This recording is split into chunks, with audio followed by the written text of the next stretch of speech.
the real way that there is like active glad handling happening with American media when they're covering domestic issues and the American government is done by way of access journalism. There are a million different ways in which the government could also actively fund these outlets as well, whether it be giving them grants or whether it be, buying advertising space if they chose to do so. And they do that sort of stuff anyway. Doing it through USAID would be one of the silliest ways to do it.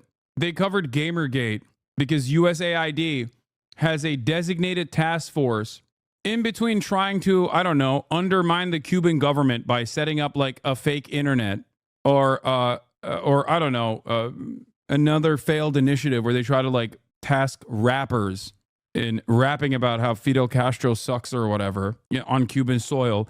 They're actually on the weekends spending time attacking gamers. Nobody gives a fuck.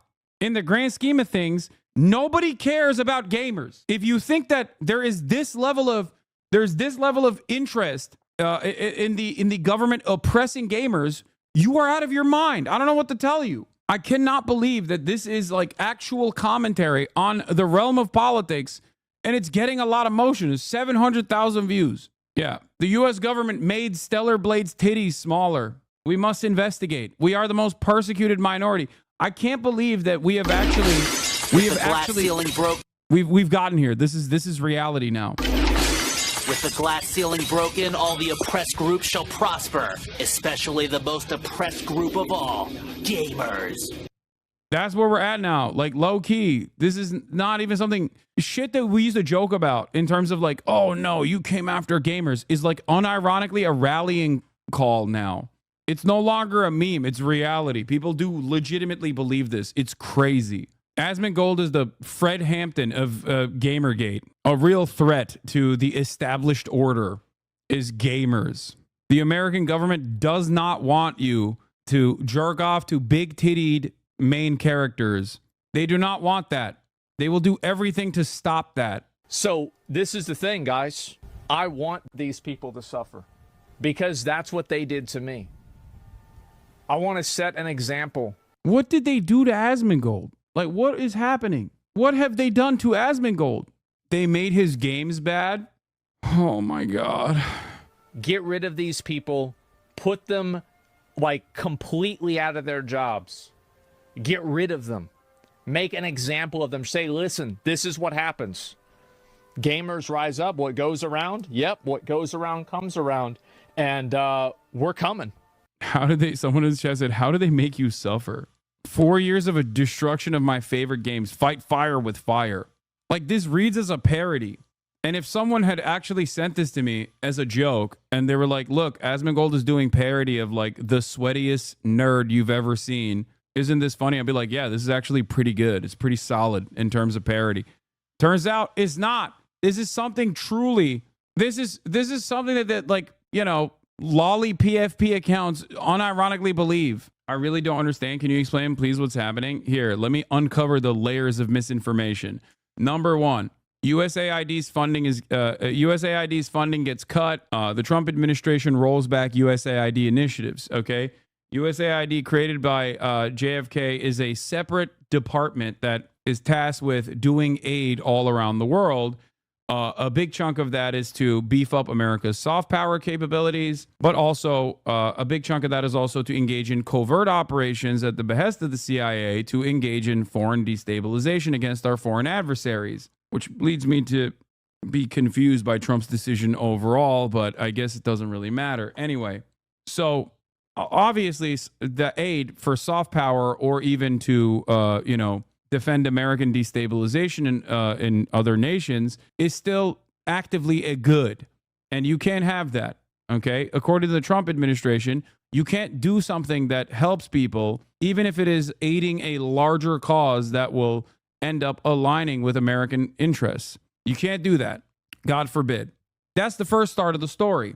And as Philip DeFranco also correctly explained here, there was a technical error with Politico paying their staffers. But that then, kickstarted the including story of people claiming, oh, it's because USAID was funding the entirety of Politico. Let's take a look. Shots from a government website tracking federal spending showing that Politico received $8 million from the government in the 2024 fiscal year, with former Fox News producer Kyle Becker sharing these screenshots and saying, fun fact, Politico received USAID funds, or seemingly claiming that the $8 million came from USAID alone. And then, in a follow-up post, he connected Politico's late payroll with the recent crackdowns on USAID's spending. And from there, the situation just exploded, with big names on the right chiming in and spreading this far and wide. And even had Trump on Truth Social this morning saying that... Yeah, that's the other aspect of this, that Donald Trump is just straight up saying that this is fact. It's not. I just want to reiterate, this is incorrect, which is crazy. I don't like Politico. I'm not the biggest fan of USAID. And here I am having to seemingly defend it because I'm not defending either of these institutions. I'm simply defending the truth. Also, double L stolen. Looks like billions of dollars have been stolen at USAID and other agencies. Much of it is going to the fake news media as a payoff for creating good stories about the Democrats. The left-wing rag known as Politico seems to have received... By the way, Politico is not a left-wing rag. Politico is not left-wing at all. What is happening here? Saying that Politico is a left-wing institution is insane. It's owned by a right-wing German guy. And not only that, but also... it's just not left-wing at all. Their coverage is not even remotely left-wing at all. It's not the point, and some people won't believe it, but Biden, White House hated Politico. When I worked there, the Biden team constantly complained that Politico embodied the problem with journalism today. Too insidery, too focused on horse race coverage scandal, and too both-sidism. Also, this is ironic because the Biden White House was actively and aggressively anti-media for no reason whatsoever. Hey, I'm sorry. Can you explain what any of this has to do with gamers, Gamergate, or Asmon? It literally doesn't. The truth has nothing to do with gamers, Gamergate, or Asmongold. But the truth does not matter. That's the point.